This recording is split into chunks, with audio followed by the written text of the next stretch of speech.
Praise lord, హల్లెలూయా. చాలా మందికి already ఒకసారి ఒక వీడియో పెట్టాను, ఏమని, త్రిత్వం, త్రియేక దైవం అని. అయితే దేవుని కుమారుడు దేవుడా లేదంటే కుమారుడా అనే ప్రశ్న వారిలో ఇంకా క్వశ్చన్ మార్క్ ఉంది. ఈరోజు నేను ఒక క్లారిటీ ఇస్తాను. మోస్ట్ ప్రాబబ్లీ ఎవరైతే దీన్ని అర్థం చేసుకోగలుగుతారో ఇంకా నో డౌట్స్ అబౌట్ త్రిత్వం గురించి డౌట్ ఉండదు, కానీ దేవుని కుమారుడు దేవుడా లేదంటే కుమారుడు అనే వీటన్నిటి గురించి డౌట్ లేకుండా మీ అందరికి ఒక చిన్న ఎగ్జాంపుల్ చూపించి మరీ చేస్తాను. సో ఇక్కడ ఈ చెట్టు కనబడుతుందా, దీన్ని ఒకవేళ మనం యాపిల్ చెట్టు అనుకుందాం. ఓకే, దానికి కనిపించేది యాపిల్ చెట్టు అని అనుకుందాం. సో దానికి ఏమేమి ఉన్నాయి అని చూసుకుంటే బ్రాంచెస్ ఉన్నాయి, ఆకులు ఉన్నాయి, అలానే యాపిల్ పళ్ళు కూడా ఉన్నాయి. సో నేను ఒక పండు పీకి నీకు ఇచ్చాను. అయితే నువ్వు అడిగేది ఎక్కడి నుంచి వచ్చిందని అంటే నేను యాపిల్ చెట్టు నుంచి అని అన్నాను.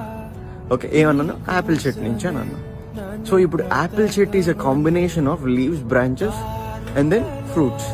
నేను వివరించి ఆ బ్రాంచ్ దగ్గర నుంచి వచ్చిందని చెప్పట్లేదు కదా, మొత్తం ఓవరాల్ అన్నిటినీ కలిపేసి ఏమంటున్నాను, యాపిల్ చెట్టు అని అంటున్నాను. త్రిత్వం కూడా అంతే. యాపిల్ చెట్టులో కూడా చూసుకోండి, అక్కడ ఆకు డిఫరెంట్ కలర్ ఉంటుంది, డిఫరెంట్ షేప్ ఉంటుంది, బ్రాంచెస్ డిఫరెంట్ షేప్స్ ఉంటాయి, fruit different colour, different shapes ఉంటాయి.